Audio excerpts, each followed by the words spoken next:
Muy bien, bella noche para todos. Bienvenidos a otra emisión del Corresponsal y como siempre la alegría de compartir el pase con Valeria, con Gustavo y con todo el equipo, con Pablo, Sofía, con Matías. Estamos aquí en esta noche que va a ser intensa del Corresponsal. Vamos a compartirla con Rosendo Fraga porque queremos con él ahondar en el después del acto del 25 del kirchnerismo, ¿no es cierto?, en lo que representa, ahora sí, la exigencia de una campaña electoral que se ha lanzado ya, los afiches de Guado de Pedro, el acto de Guado de Pedro hoy en Mercedes con Sergio Massa, y vamos a tener el gusto de compartir también el programa con Camila Perochena, que ustedes saben, al margen de destacada periodista, es historiadora, acaba de escribir un libro, Cristina y la historia, que viene justo para analizar en este momento en relación con lo que pasó el 25 próximo pasado, ¿sí? Así que esta es la propuesta que tenemos para compartir con todos ustedes aquí en el Corresponsal, que comienza, como siempre, con la reflexión editorial del día de la fecha.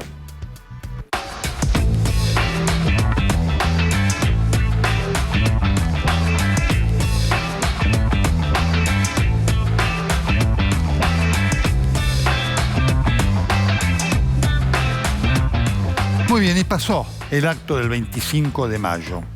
Este acto, este día patrio que el kirchnerismo desde el 2003 se apropió, ¿no?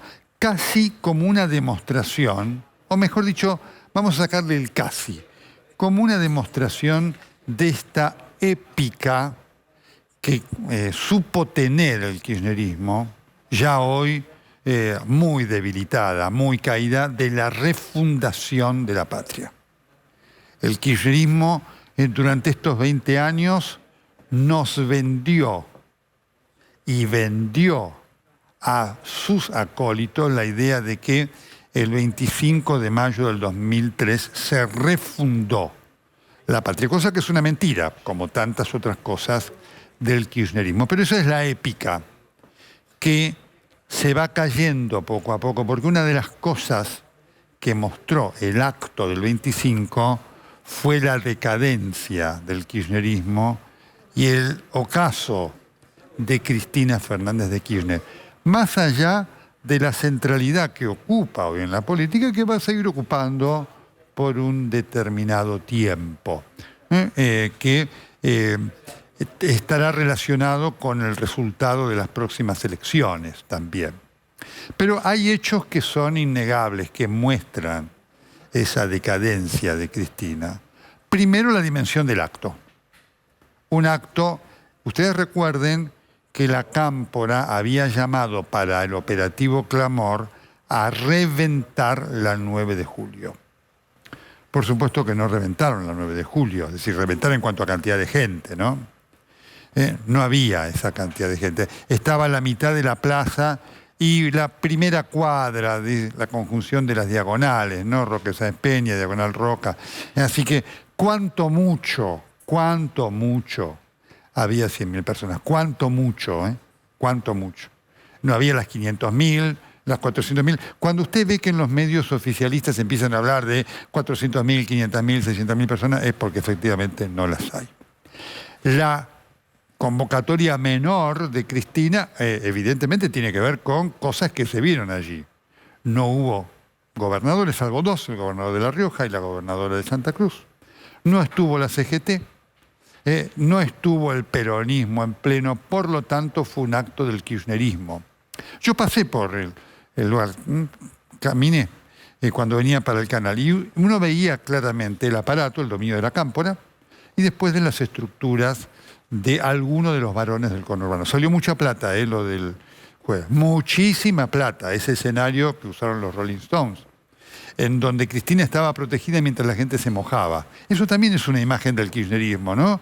Cuando Cristina dijo, me encanta la lluvia. Claro, ella estaba bajo techo. Los que se mojaban eran los otros. Eso es una imagen del kirchnerismo. ¿Qué dejó lo del acto de Cristina? Dejó la radiografía y la confirmación del estrepitoso fracaso de su gobierno. Más allá de lo que ella intenta desesperadamente hacer para despejarse, ¿no? Pero la frase cuando dijo, este gobierno con sus errores y diferencias es mucho mejor que el que hubiera sido de Macri. ¿Esto qué significa? Que su gobierno es malo. No tomó conciencia de lo que decía Cristina, sino seguramente nunca hubiese dicho eso. Es la confirmación de que su gobierno es malo. Puede que en su consideración haya habido otros peores, pero esto no le da categoría de mejor a su gobierno. En todo el discurso, en la larga perorata desangelada de Cristina del jueves pasado, no hubo una sola alusión a la gestión.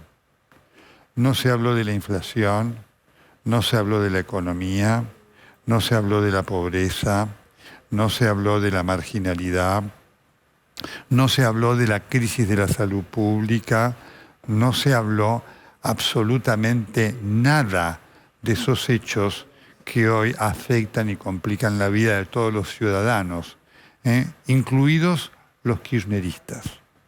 ¿Y por qué no habló Cristina de eso? Y porque no podía hablar.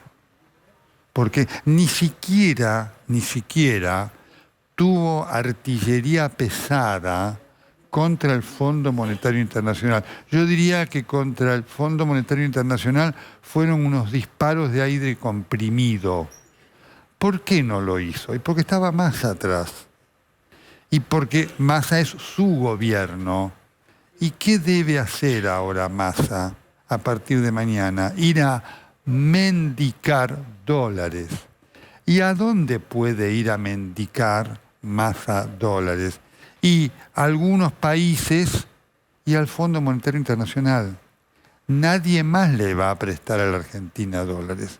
Entonces Cristina no podía desempolvar toda su artillería contra el fondo porque sabe que esto es atentar contra las pocas posibilidades que tiene su gobierno hoy de frenar una escalada del dólar que tiene un impacto brutal sobre los precios. El elemento más impactante del aumento de los precios de la última medición, el 8,4%, fue la disparada del dólar.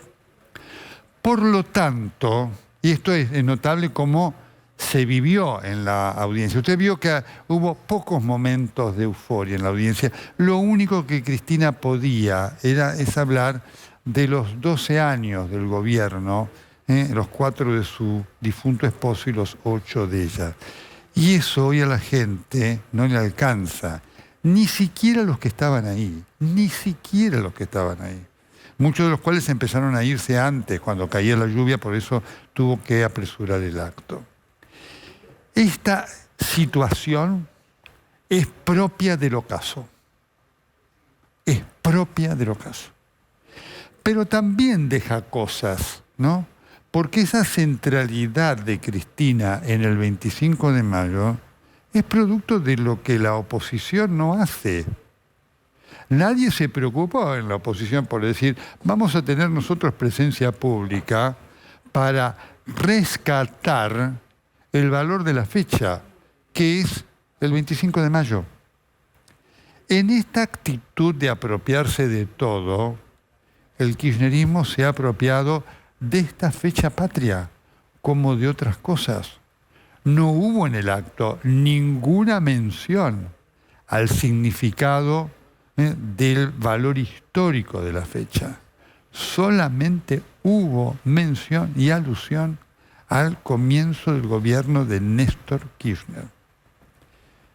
Es una cosa impactante, es una cosa tremenda cómo nos acostumbramos a esta actitud, yo diría sacrílega, pero y de gran osadía, ¿no? En esto que tiene el kirchnerismo, de decir, la patria somos no el otro, sino nosotros, y la patria nació con nosotros. En este contexto, claramente, ¿no?, está evidenciado además por qué Cristina no se presenta a las elecciones. ¿Y por qué Cristina no se presenta a las elecciones? Porque sabe que pierde. El kirchnerismo no puede enfrentar una elección de tercios que lo lleva a la segunda vuelta porque pierde. pierde con cualquiera de los dos rivales, sean estos Juntos por el Cambio o Milei. Que Cristina esté reconociendo esto significa su fracaso. Y por eso ella no es candidata, porque ella sabe que tampoco puede revertir el fracaso. Cristina puede mantener ese voto, ese núcleo duro de fanáticos, pero no le alcanza para ganar, porque ya no le alcanzaba en el 2019. ¿Por qué lo eligió Alberto Fernández, Cristina? ¿Ustedes creen que porque no quería ser presidenta, conociendo a la Cristina Fernández de Kirchner? Ustedes la ven. Todo en su universo es yo. Yo esto, yo esto, yo esto, yo esto. Así que, ¿cómo no iba a querer ser Cristina candidata a presidenta en el 2019? Pero no lo fue, porque siendo oposición y con los enormes errores y el fracaso económico del gobierno de Macri, no le alcanzaba para ganar. Por eso lo tuvo que llamar a Alberto Fernández, que lo tuvo que traer a Massa, que le aportó ese 10%, que es lo que Massa podía aportarle. Entonces, si no lo fue entonces, ¿cómo lo va a hacer ahora? Con un gobierno tan horroroso desde el punto de vista de la realidad. ¿Qué campaña va a hacer Cristina? ¿Va a hacer campaña con el 100% de inflación? ¿Va a hacer campaña diciendo, miren lo que les dimos? Si en realidad todo lo que hicieron fue quitar calidad de vida a la gente en estos años. Entonces, todo esto de la proscripción es una mentira. Como el kirchnerismo se basa siempre en mentiras, adecuadamente disfrazadas, todo esto está basado en esta mentira de la proscripción, que no existe y que no va a existir. Que no va a existir ni para esta elección ni para muchas otras. En los antecedentes de la Corte Suprema de Justicia de la Nación, que es el caso más concreto el de Menem, nunca fue confirmada la condena del expresidente, que se pudo presentar a ser senador cuantas veces quiso. Así que este es el elemento que necesita Cristina. Lo de la justicia le viene como anillo al dedo para ponerse como víctima. Y si hay algo que Cristina no es víctima. Cristina no es víctima de nada. Cristina es una de las causantes importantes, no la única, pero una de las más importantes, de los tremendos padecimientos que en el presente vive la gran mayoría de la ciudadanía argentina. Esa es la realidad, que como decía Aristóteles, es la única verdad.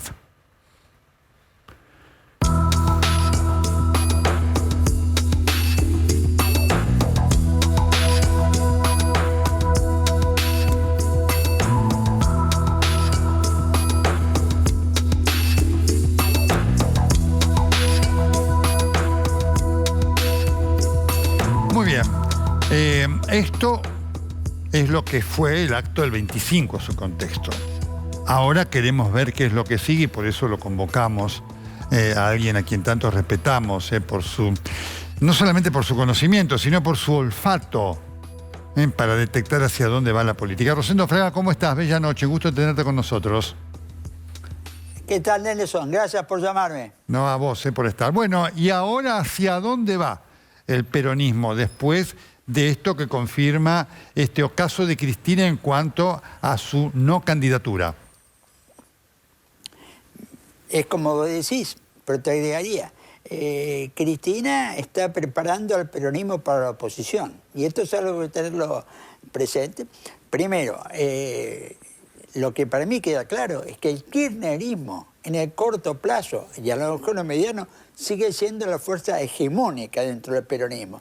Porque vos fíjate, como dijiste, CGT no estaba, gobernadores casi ninguno, e intendentes algunos, pero no tantos, y del interior ninguno. Es decir, lo que a veces denominamos el peronismo, esa estructura territorial ausente, ¿no es cierto?, en este punto.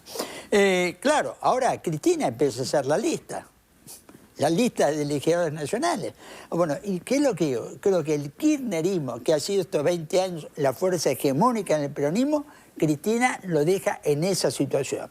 Es llamativo, pero hace 20 años que lo esperamos, que el peronismo reaccione frente al kirchnerismo. Gobernadores, dirigentes sindicales, bueno, no reaccionan, y esto me parece un dato, y ya no hay tiempo. 24 de junio se cierran las listas, ¿no es cierto? 13 de agosto los pasos, etcétera, etcétera. Cristina, como decís, es muy claro, no se presentó el 19 ni ahora, porque la segunda vuelta la pierde. Pero yo creo que hoy sabe que se pierde el gobierno, lo dijo. Nuestro objetivo es llegar a la segunda vuelta, ¿no es cierto? Y lo que está preparando, me parece, es a un peronismo para la oposición liderado por el kirchnerismo. Es importante esto. ¿Por qué crees que hay tanto temor a las PASO dentro del kirchnerismo, Rosendo? Bueno, porque creo que ahí puede surgir... es muy difícil hoy que el candidato Cristina pierda, ¿no es cierto?, pierda las PASO. Pero igualmente, si hay una PASO competitiva, puede haber, ¿no es cierto?, un riesgo de un agrupamiento de intereses, de sectores. Hasta ahora tenemos dos, ¿no? Yo diría, porque acá hay dos cuestiones distintas. Si uno lo va a tomar a Guado de Pedro como candidato hasta hoy, ¿no es cierto?, está igual que Scioli o Rossi, abajo de 4 puntos. Ahora, ese candidato se supone que con Cristina detrás le va a transferir sus votos, que son más que suficientes para ganar una primaria. Pero me parece que el kirchnerismo, si puede, hace un solo candidato, y creo que la señal del pacto fue clara, ¿no es cierto? Es decir, de Pedro, ¿no es cierto?, por Kicillof, Máximo, que yo creo que va a tener una candidatura, y Massa, con un interrogante respecto a qué rol podría o no tener Massa. Claro. Interesante esto porque claramente esa escenografía lo mostraba, ¿no? La centralidad pasa por allí. Me detengo un momento, sí, además vos sos un estudioso de los movimientos políticos y un conocedor del peronismo. ¿Te llama la atención esta falta de reacción del resto del peronismo, tanto la CGT como los gobernadores, ante el fracaso seguro al cual lo lleva el kirchnerismo? Sí, primero vuelvo al acto. Ninguna reflexión menciona a Perón. Bueno, el kirchnerismo se ha construido de alguna manera sin Perón. Pero ninguna referencia a Cámpora. El mismo día, en el medio siglo de la asunción de Cámpora a la presidencia. Y Cámpora sí ha sido una referencia histórica que el kirchnerismo ha buscado como justificación, ¿no es cierto? Ni una mención a Cámpora, y el medio siglo de la asunción de Cámpora fue lo que el peronismo llama el final de la proscripción del peronismo, ninguna referencia. Es decir, es ponerlo ya a los últimos 20 años a Kirchner, no solamente más allá de Perón, más allá de Cámpora también, ¿no es cierto? Ahora, ¿qué es lo que pasó con el peronismo? Sí, 20 años y el peronismo no reacciona, sigue existiendo, pero no reacciona. Y bueno, yo que lo veo, corto y mediano plazo, Cristina, me parece, ha definido que el kirchnerismo sigue gobernando. Me llama la atención, pero Cristina, con todas sus limitaciones y defectos, tiene una voluntad política difícil de desafiar en el peronismo. Una de las cosas más notables es la dificultad que ahora representa, ¿no?, la elección del candidato y la tensión que genera las PASO. En tu olfato, a vos, porque obviamente el que genera hoy el mayor interrogante, Rosendo, es Scioli. Sí, Agustín Rossi no significa nada desde el punto de vista de su poder político, pero Scioli sí podría ser un obstáculo. A ver, Scioli, ¿no es cierto? Yo creo que Scioli, sin el apoyo de Cristina, hoy no alcanza a ser un obstáculo. Rossi, ¿qué es lo que tiene? Está tratando de ser el candidato del interior, porque acá hay una ausencia del interior muy marcada, que allí hay, pero ninguno de los dos parece con fuerza para competir con Cristina, ¿no es cierto?, en este sentido. Los gobernadores se van a alinear detrás de Scioli, detrás de Rossi. Bueno, teóricamente sí, pero prácticamente me parece que no. Es decir, no lo veo a los gobernadores con ganas de desafiar a Cristina en este momento. Ni tampoco a los dirigentes sindicales de la CGT. Gobernadores, ¿no es cierto?, gobernadores, sindicalistas, en el diálogo privado reconocen una posición crítica al kirchnerismo. Pero en el momento de tomar posición pública, retroceden. Ahora, Rosendo, ¿qué campaña imaginás para el kirchnerismo? Porque obviamente la perspectiva de lo económico que hoy manda como tal es muy mala, ¿no? Se está previendo una inflación para mayo igualmente de alta y es poco probable que agosto lleguen con un índice tolerable de inflación, ¿no? ¿Cómo imaginás vos la campaña? Va a ser una campaña donde el kirchnerismo va a tratar de ser ya anticipadamente la oposición al gobierno que viene, antes que el defensor de la situación que está. Yo creo que ese va a ser el discurso, un discurso que se va a cerrar, yo diría, los oídos al debate, y se va a sentar en ese punto, la oposición al que viene, con un objetivo electoral que Cristina lo dijo ya la semana pasada. Tenemos que llegar a la segunda vuelta, ¿no es cierto? Que es un objetivo electoral posible, pero que está en riesgo. Ahora, en el discurso del jueves, más allá de alguna alusión al gobierno de Macri, que fue tenue en relación a lo que uno podía esperar, ¿no? El centro fue Milei. La pregunta es si Milei es un temor o Milei es un deseo del gobierno para tener alguna chance desplazando a Juntos por el Cambio. A ver, dos cosas. Creo que el enemigo principal fue la Corte, ¿no es cierto? Sí. Obviamente, está bien, obviamente político. Estoy hablando del electoral, ¿no? Sí, en lo político electoral, ¿qué es lo que sucede? Si Milei es una realidad en este momento, yo creo que tanto Macri como Cristina, los dos líderes políticos, los dos asumieron a Milei. Pero la verdad es que Macri dijo, la segunda vuelta va a ser entre Milei y nosotros. Cristina dice, tenemos que llegar a la segunda vuelta. Es decir, Milei está asumido, es una realidad que está ahora. Esto es conjetura, no información, ¿no es cierto? Yo creo que si Cristina pudiera elegir el adversario, es Milei. Y lo viene haciendo ya tanto en sus manifestaciones de la semana pasada como ahora. Y esa identificación que hace de Milei como Cavallo, sin nombrarlo a Cavallo, ¿no es cierto? Me marca claramente a dónde va a ella, ¿no es cierto? En ese punto. Ahora, en este aspecto se ha generado una situación de la cual vos alertaste como posibilidad de lo que representaría para el país, que finalmente los dos grandes contrincantes de estos 20 años, Cristina y Macri, se han bajado, no van a participar. Pregunta, ¿qué significa esto para el futuro de la política argentina? ¿La posibilidad de superar esta división a la cual cada uno de ellos nos llevó o no? Bueno, mira, yo creo que son 20 años, se cumplen 20 años del kirchnerismo y 20 años del macrismo, porque el macrismo tiene una fundación el 14 de agosto del 3, que fue cuando Macri ganó la primera vuelta para jefe de gobierno porteño, después perdió la segunda. Correcto. Bueno, las dos figuras han sido los ejes de la política argentina. A mí me parece que hay señales de agotamiento del ciclo. A veces la política no es drástica, muchas veces es evolutiva, ¿no es cierto?, es gradual. Y creo que sí, entramos con un peronismo que no se ha animado a enfrentar a Cristina. Posiblemente en los próximos años marque una evolución del cambio en este sentido. De cualquier manera, Cristina, ¿qué lo propone? Lo pone a De Pedro, lo pone a Kicillof como diciendo mis herederos. Nosotros seguimos a través de esta generación.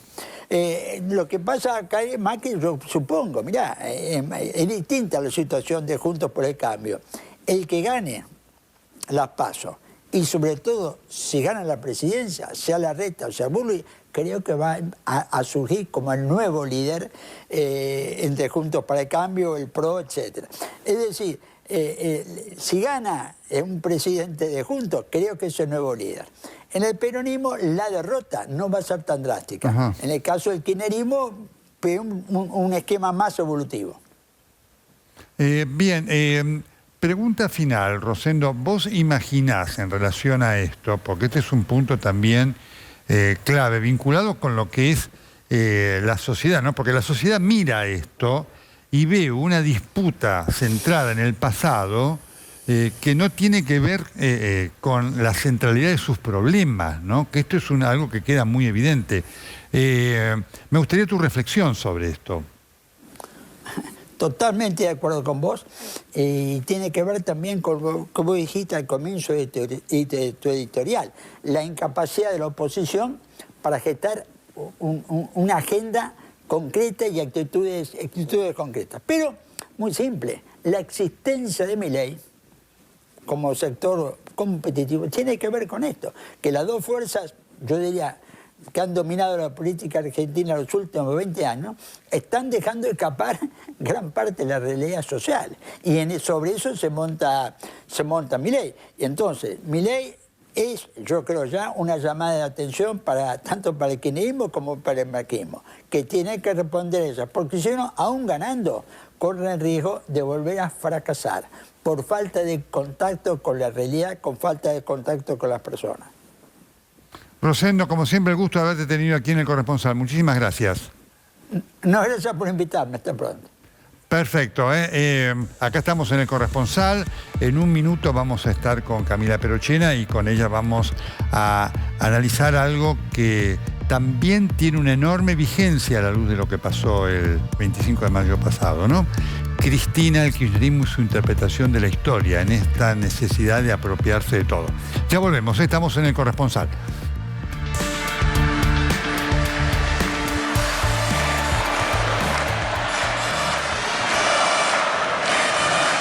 Y no lo duden que sigue viviendo en el corazón del pueblo como sigue viviendo cada argentino y cada argentina que le dio dignidad a este pueblo. Muy bien, Camila Perochena es una destacada colega, además historiadora, acaba de publicar un libro, Cristina y la historia, que es muy interesante. ¿Qué tal, Camila? ¿Cómo estás? Bienvenida. Hola, muchas gracias. Se apropió el kirchnerismo de fechas patrias y de personajes de la historia. A ver, todos los políticos hacen un uso político de la historia, pero en el kirchnerismo hubo un uso político de la historia particularmente intenso. Te pongo un ejemplo. Durante su gobierno, Cristina Kirchner pronunció 1.500 discursos, de los cuales en el 51% habló de historia. Hizo referencia a algún momento de la historia. Además, creó nuevos museos, fundó nuevos monumentos, nuevos feriados. Entonces tenemos un uso permanente de la historia y una escenificación permanente de la historia. Si vos te acordás, durante su gobierno, varias fechas se escenificaba la historia. El 25 de mayo, el 20 de noviembre, el 10 de diciembre, el 9 de julio. El Bicentenario. El Bicentenario. Entonces la historia estuvo permanentemente presente. ¿Por qué? Bueno, porque yo creo que le ayudó a Cristina a construir una identidad política kirchnerista cohesionada, fuerte y con capacidad de movilización, ¿no? ¿Por qué? Porque la historia le permitía profundizar esa división entre un nosotros y un ellos, que ella profundizaba en el presente, bueno, la rastreaba históricamente en los 200 años de historia, ¿no? Y entonces, ¿qué hacía? Profundizaba esos antagonismos y los rastreaba en el pasado. Y el 25 de mayo era muy importante en ese uso de la historia, por lo cual me llamó un poco la atención lo de este acto. ¿Por qué? Porque cuando ella hacía actos por el 25 de mayo, lo que ella hacía era filiar al kirchnerismo con los revolucionarios de 1810. Ella decía, el kirchnerismo viene a terminar con las promesas inconclusas de la Revolución de Mayo. Qué disparate, ¿no? Entonces, en diferentes contextos, ella hacía hincapié en eso y filiaba en algunos momentos también el 25 de mayo del 73, Cámpora, con el 25 de mayo del 2003, con el del 2010. Entonces, había una suerte de, o ella buscaba marcar una suerte de continuidad con la idea de revolución. Ahora, en este acto, eso estuvo ausente. Estuvo ausente el 25 de mayo de 1810, lo decía Rosendo recién, el 25 de mayo del 73, y digamos que la conmemoración del 25 de mayo del 2003 se comió a las otras dos conmemoraciones, ¿no? Entonces esto es una novedad o es capaz una apropiación mayor o una partidización mucho mayor del 25 de mayo de lo que uno podía ver en otros contextos, ¿no? Ahora, ¿cuán válido es eso a la luz de lo que han sido los 20 años de gobierno del kirchnerismo, absolutamente alejado de, yo diría, el legado de los patriotas con los cuales Cristina quiso identificarse y de los cuales quiso apropiarse? Bueno, sí, yo creo que también esa desaparición ahora del 25 de mayo de 1810 y de la idea de que el peronismo o de que el kirchnerismo viene a terminar con las promesas inconclusas de la revolución no estuvo en este discurso en gran parte porque era un poco insostenible decir que se venía a concluir con la libertad y con la igualdad que no la habían concluido los héroes de la Revolución de Mayo, ¿no? ¿Por qué? Bueno, porque hay una distancia entre la ficción, hay un historiador que se llama Edmund Morgan, que habla de que todos los gobiernos crean ficciones, ¿no? Crean ficciones no en el sentido de mentiras, sino en el sentido de marcos teóricos, imaginarios, ¿no? Con los que buscan sostener su poder. Bueno, para que una ficción sea útil, para que la gente crea, la sociedad crea en esa ficción, para que suspendamos voluntariamente nuestra incredulidad, esa ficción tiene que tener algún signo de realidad. Obvio. Bien, entonces yo creo que sostener eso en un contexto de crisis y de incertidumbre como el que estamos viviendo era muy difícil, ¿no? Era un problema, ¿no? Entonces, ¿qué se hizo? Bueno, se buscó recordar esos 20 años de kirchnerismo, pero que igualmente se vieron muchas tensiones, a mí me parece, en ese discurso, ¿no? Yo creo que hay dos tensiones. ¿Cuáles? Mira, la primera que diría es que Cristina arranca el discurso polarizando, ¿no? Hablando un nosotros y un ellos, peleando con Milei, peleando con Macri, es decir, con una matriz más clásica del kirchnerismo de antagonismos. En el medio habla de refundar el Pacto Democrático de 1983 de Alfonsín, lo cual queda un poco descontextualizado con ese inicio. ¿Por qué? Porque el Pacto Democrático de 1983 de Alfonsín es una defensa de una democracia liberal, una democracia que busca consensos, que apunta al diálogo, donde el antagonismo es un problema, donde el adversario no es visto como un enemigo, ¿no? Sino como un adversario político con el que hay que dialogar, hay que llegar a acuerdos y hay que negociar. Y además porque la democracia de 1983 alfonsinista es una defensa de, una democracia, de la democracia liberal y de los procedimientos democráticos de la República. Después de decir Cristina que hay que refundar la democracia de 1983, sigue con un ataque muy fuerte al Poder Judicial y a la Corte, ¿no? Es decir, hay antagonismo, cierra con el Poder Judicial y en el medio dice, bueno, pero hay que refundar la democracia de 1983. Eso te lleva a preguntar, bueno, pero ¿qué tipo de...? Ahí hay dos ideas distintas de democracia. Así lo que es. Cristina entiende por democracia o refundar el pacto democrático, evidentemente no es lo mismo que lo que se entendía en 1983 o lo que entendía Alfonsín, diría, ¿no? No, por supuesto, forma parte de la mentira del kirchnerismo y de la tergiversación del kirchnerismo. Sí, y yo creo que también forma parte de una desorientación, ¿no? Porque, digo, para mí esto muestra este ida y vuelta, este péndulo, esta oscilación, muestra una desorientación total, ¿no? De por dónde hay que ir, qué tipo de... A ver, porque Cristina es muy... Carlos Pañi suele decir, es muy plástica en lo táctico, pero muy rígida en lo conceptual, cosa con la que yo acuerdo perfectamente, pero claramente esa rigidez conceptual complica la situación actual, ¿no? Entonces, por eso me parece que hay como una cosa media de péndulo que genera contradicciones, ¿no? Como se puede ver en el discurso. No, sin duda. Además, otra de las cosas claras que surge, y por eso tiene valor, ¿no es cierto?, de la historia para ver esto de la contradicción, es lo del personalismo del kirchnerismo. Es decir, que se ve en la conducción, pero además en un detalle que no es menor, ¿no? Las cosas que se llaman Néstor Kirchner, el gasoducto Néstor Kirchner, el Centro Cultural Néstor Kirchner, la calle Néstor Kirchner, la avenida Néstor Kirchner, todo al revés de lo que era ese espíritu patriota de la revolución, de gente desprendida, ¿no? Digamos, y que en la esencia no estaba afectada por el personalismo, ¿no? Para mí esto que vos decís es muy importante, porque en el kirchnerismo hay una idea de representación que se puede llamar por encarnación, ¿no? En Cristina está la idea de que ella encarna al pueblo, ¿no? Y eso es muy común de los gobiernos populistas, ¿no? La idea de que hay un líder que puede leer el alma del pueblo, que puede entender lo que el pueblo quiere. Esa es una idea muy clásica y que el kirchnerismo lo aplicó, pero que uno lo puede ver en otros líderes. Por ejemplo, el usuario de Twitter de Evo Morales es Evo es pueblo, ¿no? La idea de que un hombre es un pueblo en sí mismo. Ahora, ese personalismo que vos marcás y que es muy importante, tiene un grave una gran dificultad, que es generar sucesores, ¿no? Para los Claro, líderes carismáticos claro, es claro, muy difícil claro. generar sucesores. Hay un periodista italiano que decía que no generan sucesores porque en el sucesor está la prueba de su propia mortalidad política, ¿no? Si generas un sucesor, bueno, dejás Claro. de ser el centro de la escena. Esa yo creo es la segunda tensión que se pudo ver en el acto del 25 de mayo. Cristina, diciendo que tiene que haber que la militancia tiene que activar para Claro, poder claro. tomar la posta, para poder generar un sucesor, pero la única oradora fue ella. Sí. Entonces, digo, estás diciendo que la generación diezmada ya dio lo que tenía que dar, que hay que pasar la posta a los hijos de la generación diezmada, pero el acto es ella sola hablando y no hay nadie más en ese acto. Entonces, ¿cómo pensar acá la posibilidad de generar un sucesor? Evidentemente hay una dificultad muy grande que no la está pudiendo resolver, ¿no? Porque transmitir el carisma es muy difícil, pero además porque si quieres generar un sucesor tenés que correrte de la escena, ¿no? Y tenés que ser consciente de tu mortalidad política, tenés que ser consciente de que si querés generar un sucesor, tenés que eclipsarte en términos políticos. Bueno, yo creo que eso no sé cuán factible es para Cristina, pero lo veo muy difícil. No, en tu afirmación está implícito que no es Máximo Kirchner quien representa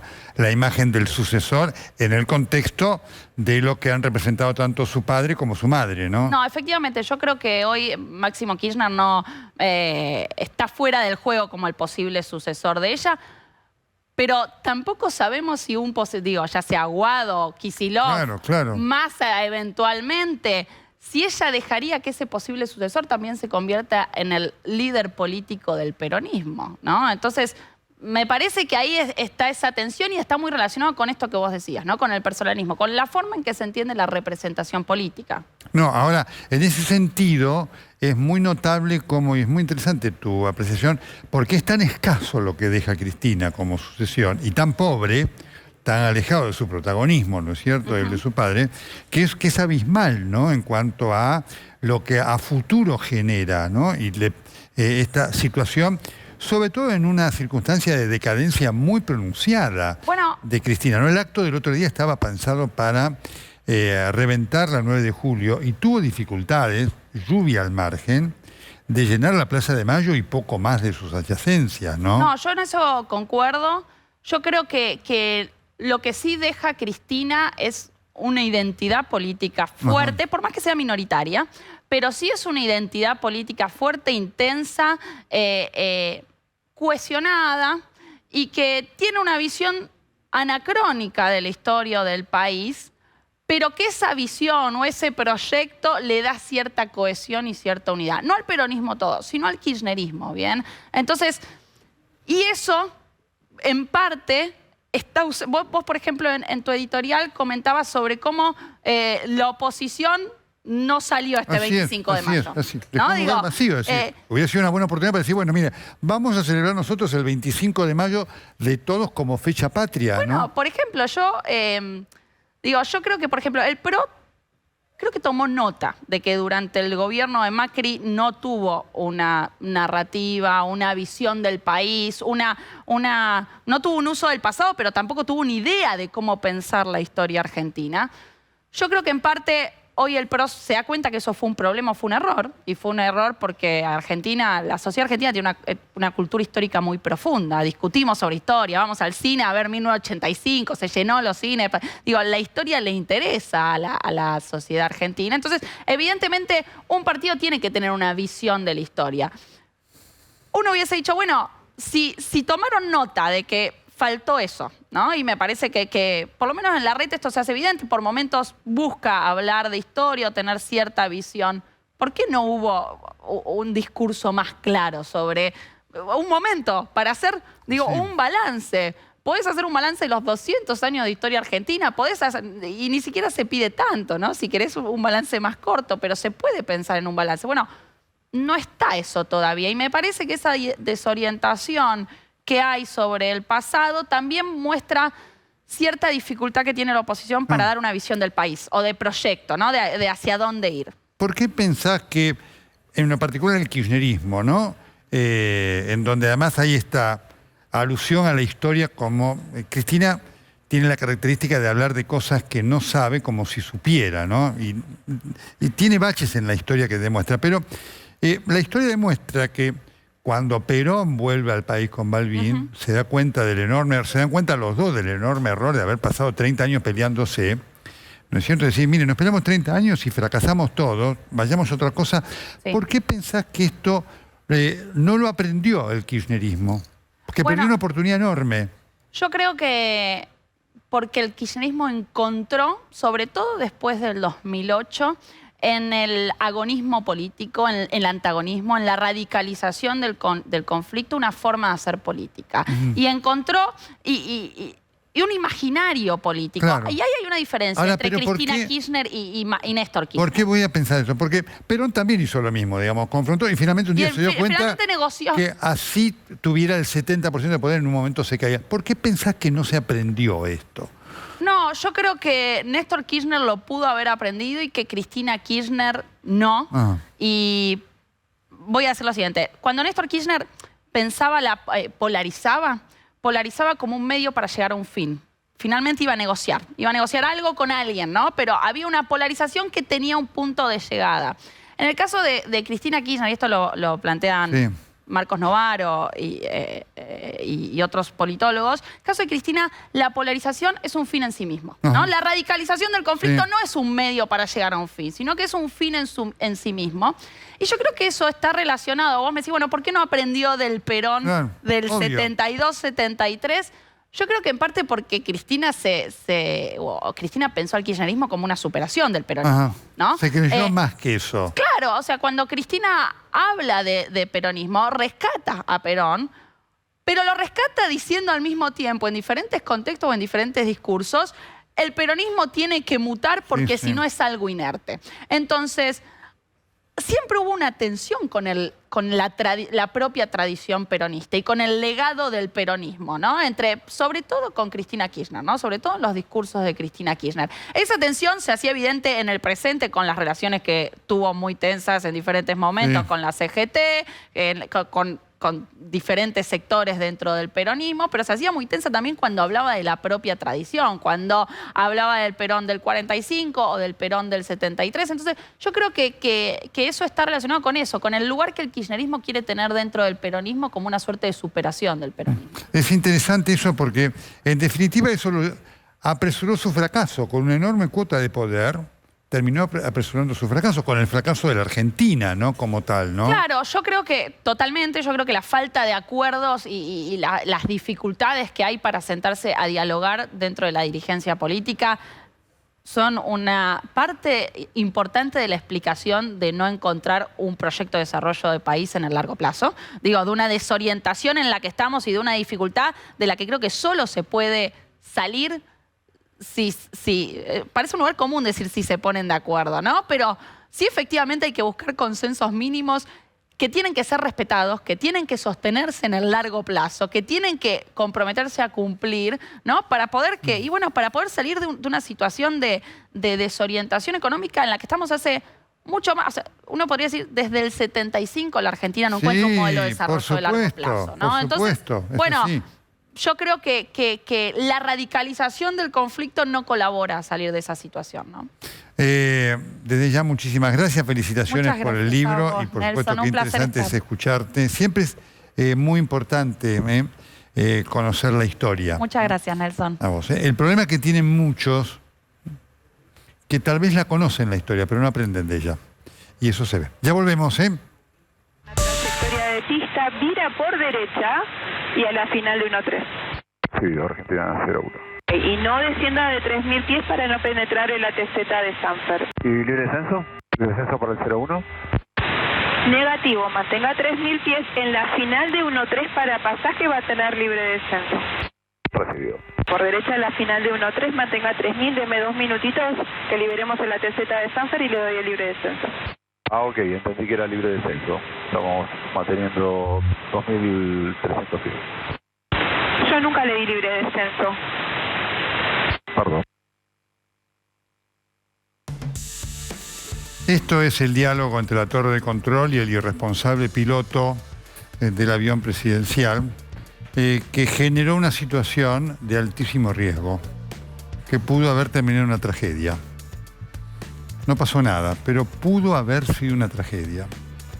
Una irresponsabilidad enorme. Quiero decir además algo para que ustedes vean lo que está pasando y lo que se genera, ¿no? La mayoría de los pilotos han criticado este accionar del piloto del avión presidencial. Pero ha habido una orden superior, como muchos de esos pilotos trabajan en aerolíneas argentinas, ha habido una prohibición terminante de no hablar, so pena de una sanción para ellos. Esto es el kirchnerismo, ¿no? Así que quiero marcar las dos características de este episodio. Primero, la irresponsabilidad del piloto, que debería ser sancionado severamente. Puso en riesgo vidas. Puso en riesgo vidas, la de él y la de otros. Pero después, en lo que les ha ocurrido a los pilotos que están activos y que trabajan, insisto, la mayoría en aerolíneas, que han querido hablar. Les han ordenado no hablar si es que no quieren tener sanciones. Este es el país que tenemos y que se muestra a cada paso, junto con el escándalo de la compra de este avión. Mauricio Macri quiso comprar un avión presidencial. Lo criticamos todos, entre ellos el kirchnerismo, diciendo que el país no está para eso. Y Macri no compró el avión. Alberto Fernández sí, lo compró, sin importarle absolutamente nada. Lo mismo hizo Menem. Estos son los gobiernos del peronismo, que se adueñan del Estado y creen que el Estado es para ellos. ¿Cómo no va a tener el presidente un avión? ¿Cómo no va a viajar en un nuevo avión? El presidente quiso un avión y tuvo el avión. Tenemos que cambiar este modelo. Esto es escandaloso. Pero al kirchnerismo nada le importa. Es una muestra más de su profunda inmoralidad. Hasta aquí el corresponsal, ya sigue el noticiero, está Gustavo Tubio con todo el equipo. Así que ustedes se quedan en TN, todos nosotros trabajando para todos ustedes. Los espero aquí el próximo sábado a las 21. Gracias, buenas noches.